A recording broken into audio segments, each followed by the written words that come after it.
Subscribe now and press the bell icon. Never miss an update. Students, आज हम second year biology में chapter number 20 का next topic discuss करेंगे, DNA replication. अगर हम DNA replication की बात करें तो रेप्लिकेशन का वर्ड रेप्लिका से लिया गया है, विच मीन्स कॉपी। सो हम इसे कैसे डिफाइन करेंगे? The phenomena in which DNA produce it's copy, जिसमें डीएनए अपनी एक कॉपी तैयार करता है। इसे आप क्या कहते हैं? DNA replication. फर्दर अगर हम बात करें वाई, एक क्वेश्चन देर में आता है कि वाई डीएनए रेप्लिकेट, डीएनए अपनी कॉपी क्यों बनाता है? तो स्टूडेंट्स, आप इस बात से बखूबी वाकिफ हैं कि हमारी बॉडी में मुसलसल सेल्स की फॉर्मेशन होती है और उन सेल्स की, पुराने सेल्स की ब्रेकडाउन होती है। तो जब एक पेरेंट सेल से डॉटर सेल्स बनते हैं, उनमें जो डीएनए आता है वो डीएनए रेप्लिकेशन के प्रोसेस के थ्रू आता है।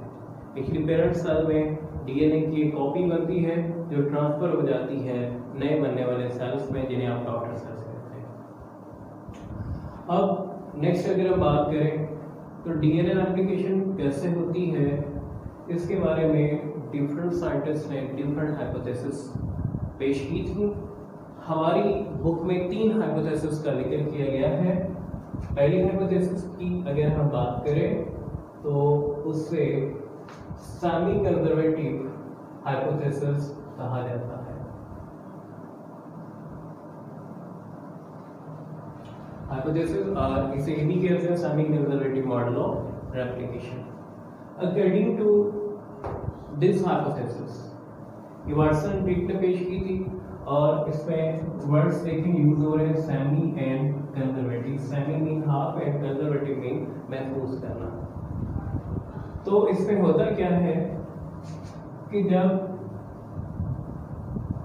पेरेंट डीएनए से, इसे हम नाम देते हैं पेरेंट डीएनए, इससे जब नए डीएनए बनते हैं तो नए बनने वाले डीएनए में एक स्ट्रैंड जो है वो किसका होता है? पेरेंट डीएनए का, और एक स्ट्रैंड मुकम्मल तौर पर नया बनता है, लाइक दिस। तो ये स्ट्रैंड आ गया पेरेंट डीएनए का और इसके साथ एक मुकम्मल तौर पर नया स्ट्रैंड बनता है। और ये दोनों स्ट्रैंड्स आपस में एंटी पैरेलल वे में एक दूसरे के साथ अटैच होते हैं और इनके दरमियान कंप्लीमेंट्री बेस पेयरिंग होती है। अब कंप्लीमेंट्री बेस पेयरिंग किसे कहते हैं? आपने वाटसन एंड क्रिक मॉडल में पढ़ा था कि हमेशा एडेनिन इसके साथ बॉन्ड बनाता है, हाइड्रोजन बॉन्ड बनाता है थायमिन के साथ, और साइटोसिन हमेशा गुआनिन के साथ बनाता है। एडेनिन कभी भी साइटोसिन या गुआनिन के साथ बॉन्डिंग नहीं करेगा, ये हमेशा थायमिन के साथ बॉन्डिंग करेगा, और साइटोसिन हमेशा गुआनिन के साथ बॉन्डिंग करेगा। इसे हम कहते हैं कंप्लीमेंट्री बेस सीक्वेंस या पेयरिंग। तो ये कॉपी बन गई, दूसरी कॉपी भी इसी वे में बनेगी। तो this model is called semi conservative model of replication. अब हम दूसरे मॉडल या हाइपोथेसिस का जिक्र करते हैं। तो दूसरा हमारे पास जो हाइपोथेसिस मौजूद है वो है कंजर्वेटिव हाइपोथेसिस या मॉडल। तो देखिए यहाँ पर एक वर्ड यूज हो रहा है conservative. According to this model, अगर हम इस मॉडल की बात करते हैं, कहते हैं कि इस मॉडल के मुताबिक रेप्लिकेशन कैसे होती है। जरा देखिए कि ये पेरेंट डीएनए है, जब पेरेंट डीएनए से डॉटर डीएनए बनते हैं तो डॉटर डीएनए में जो एक डीएनए बनता है उसमें दोनों स्ट्रैंड अपने पेरेंट डीएनए जैसे होते हैं, दोनों स्ट्रैंड अपने पेरेंट डीएनए जैसे होंगे। और इसके अलावा जो दूसरी कॉपी बनती है उसमें दोनों स्ट्रैंड मुकम्मल तौर पर न्यूली सिंथेसाइज्ड होंगे। So this model is called conservative model, मतलब इसमें मुकम्मल पेरेंट डीएनए की एक कॉपी बनती है और एक कॉपी मुकम्मल तौर पर नए डीएनए स्ट्रैंड्स की बनती है। अब तीसरे मॉडल की अगर हम बात करें या तीसरे हाइपोथेसिस की बात करें तो वो हमारे पास मौजूद है डिस्पर्सिव मॉडल या हाइपोथेसिस। डिस्पर्सिव मीन क्या होता है? स्प्रेड हो जाना, बिखर जाना। इसके अकॉर्डिंग कहते हैं कि जब DNA parent DNA daughter DNA बनाता है तो डॉटर डीएनए में कुछ स्ट्रैंड के हिस्से पेरेंट डीएनए से आते हैं और कुछ जो है वो किसके होते हैं? नए बनने वाले डीएनए स्ट्रैंड, यानी कि पेरेंट डीएनए स्ट्रैंड और न्यूली सिंथेसाइज्ड डीएनए स्ट्रैंड आपस में मिक्स होते हैं और एक नया डीएनए बनाते हैं। यानी कि ये एक हिस्सा जो है ये पेरेंट डीएनए का है, ये देखें, फिर ये डॉटर डीएनए आ गया, सिमिलरली ये पेरेंट आ गया। अब यहाँ पर ये डॉटर डीएनए, ये आ गया parent DNA and this one is daughter DNA.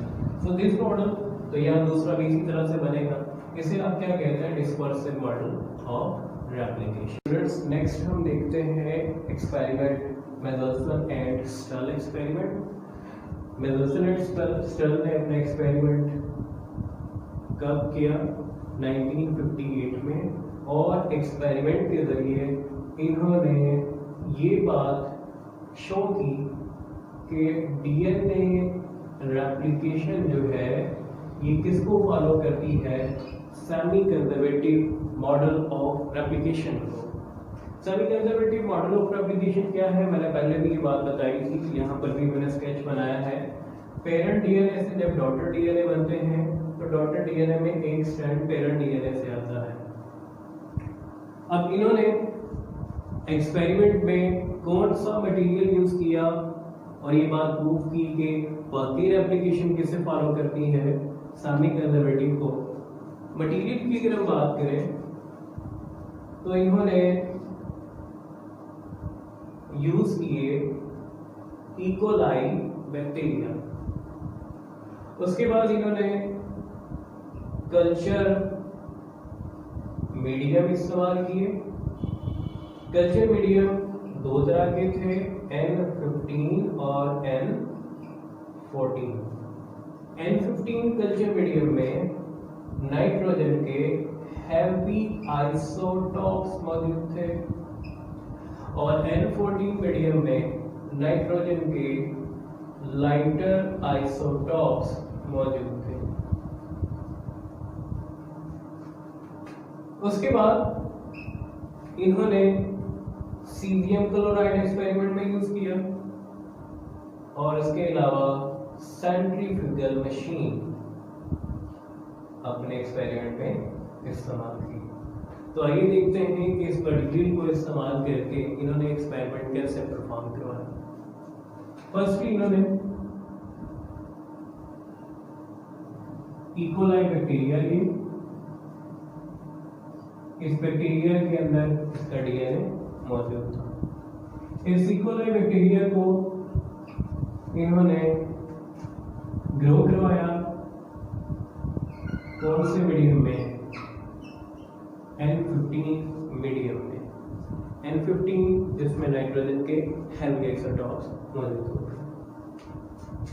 जब इनको यहाँ ग्रो करवाया मीन्स कि जब इन्हें अलाउ किया गया कि यहाँ पर नई जनरेशन पैदा करें, तो जब इन्होंने नई जनरेशन पैदा की और ये नई जनरेशन किस मीडियम में पैदा हो रही है?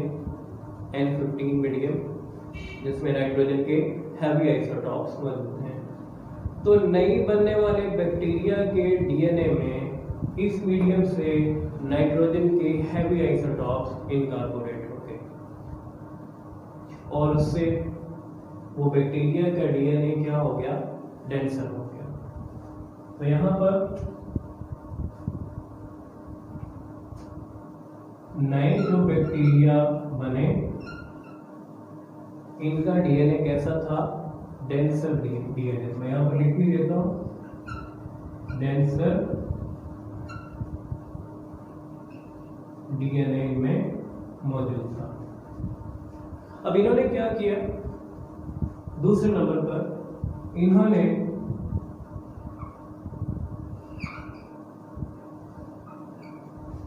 इस डेंसर डीएनए वाले बैक्टीरिया को N15 मीडियम से निकाला और इन्हें किसमें डाल दिया, N14 मीडियम। ये तीनों मीडियम कौन से हैं, N14 मीडियम, जिसमें नाइट्रोजन के लाइटर आइसोटॉप्स मौजूद होते हैं। जब इन्होंने N15 से N14 में बैक्टीरिया को मुंतकिल किया तो मुंतकिल करने के 0 मिनट बाद, कितने मिनट बाद, 0 मिनट बाद, यानी कि यहां से N15 से निकाला, N14 में डाला और फौरी से निकाल लिया। निकालने के बाद इस बैक्टीरिया से इसका डीएनए आइसोलेट कर लिया। अब दूसरा इन्होंने जो सैंपल लिया वो 20 मिनट बाद लिया, यानी कि यहां से बैक्टीरिया को निकाल लिया, बाकी यहाँ पर जो मौजूद थे उन्हें अलाउ किया कि वो नए बैक्टीरिया पैदा करें। अब यहाँ पर जो नए बैक्टीरिया पैदा हुए, ये बैक्टीरिया कितने टाइम में प्रोड्यूस होते हैं, ये बैक्टीरिया 20 मिनट इनका जो है वो ड्यूरेशन है नए बैक्टीरिया के प्रोड्यूस होने के लिए। तो इन्होंने लिहाजा दूसरा सैंपल कितने टाइम के बाद निकाला, 20 मिनट बाद, और 20 मिनट के बाद इन्होंने यहाँ से भी इसका बैक्टीरिया से डीएनए आइसोलेट कर लिया। अब फिर इनमें से एक बैक्टीरिया निकाला, यहाँ पर जो मौजूद थे ये अलाउ किया कि ये और नए बैक्टीरिया प्रोड्यूस करें। तो जिस तरह मैं लास्ट टाइम बता चुका हूँ कि नए बैक्टीरिया को प्रोड्यूस होने के लिए कितना टाइम चाहिए, 20 मिनट्स। तो तीसरा सैंपल इन्होंने जो निकाला वो कितने मिनट के बाद निकाला, 40 मिनट्स के बाद, 20 to 40 यानी कि 20 मिनट्स ही बनते हैं। और इसमें से बैक्टीरिया का डीएनए आइसोलेट कर लिया। अब आइसोलेट करने के बाद सबसे पहले इन्होंने क्या किया, सबसे पहले इन्होंने ये 0 मिनट वाले सैंपल को टेस्ट ट्यूब में डाला। उस टेस्ट ट्यूब में जहां पर सीजियम क्लोराइड मौजूद था, क्या मौजूद है, सीजियम क्लोराइड। अब सीजियम क्लोराइड क्यों यूज किया जा रहा है, क्योंकि जब इस डीएनए को सेंट्रीफ्यूगल मशीन में डालकर स्पन करेंगे तो डेंसिटी के हिसाब से सीजियम क्लोराइड डीएनए के स्ट्रैंड्स को अरेंज होने में मदद करेगा। सीजियम क्लोराइड, अब इन्होंने क्या किया कि इस टेस्ट ट्यूब को सेंट्रीफ्यूगल मशीन के साथ अटैच किया और मशीन को ऑन कर दिया, जिससे ये टेस्ट ट्यूब जो है वो स्पन करने लगे, मींस घूमने लगे। अब जब ये टेस्ट ट्यूब स्पन की, सेंट्रीफ्यूज हुई, तो डीएनए के अंदर 2 स्ट्रैंड्स थे, तो दोनों स्ट्रैंड्स सेपरेट होने के बाद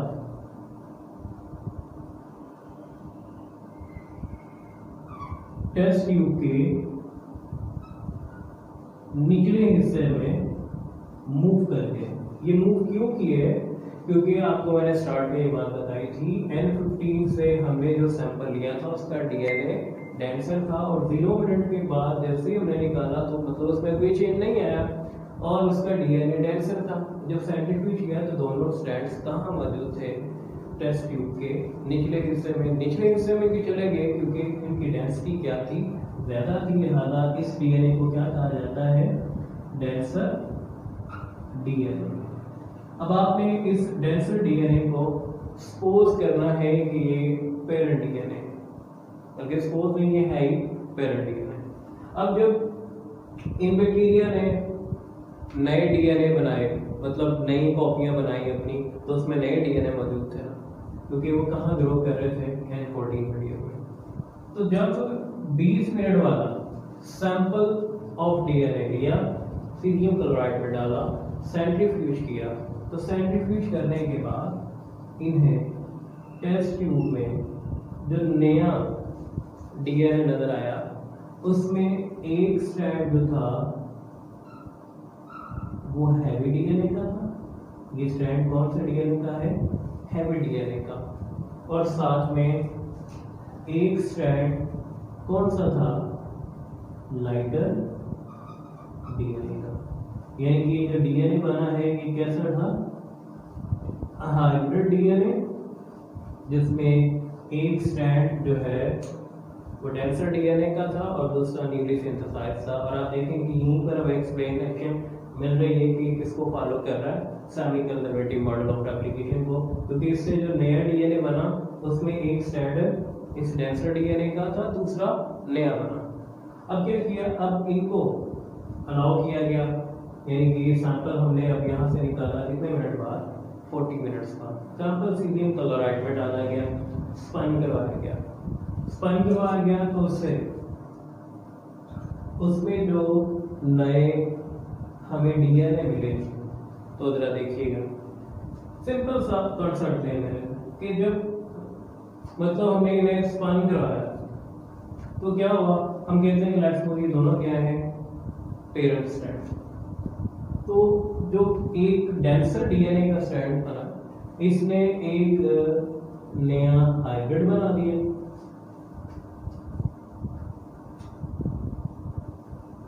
और जो लाइटर स्ट्रैंड था ये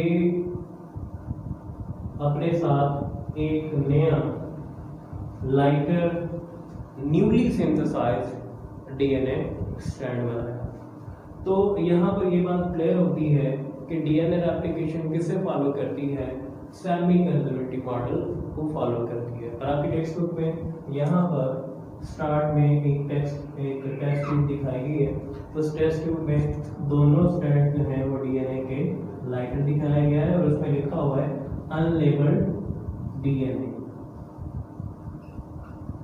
अनलेबल्ड डीएनए किस लिए कहा गया है? कहते हैं कि एक्चुअली ये जो डीएनए उन्होंने दिखाया है ये इकोलाई का वो सैंपल है जिसमें कोई भी चेंज नहीं किया गया, उसे कोई भी मीडियम में नहीं डाला गया, सिंपल उसका डीएनए निकाला गया था और उसको देखा गया तो उसके दोनों स्ट्रैंड क्या थे? लाइटर थे। तो स्टूडेंट्स, आपका एक्सपेरिमेंट जो है ये प्रूव हुआ कि डीएनए रेप्लिकेशन फॉलो करती है semi conservative model of replication को। आज तक के लिए इतना ही। अल्लाह हाफ़िज़।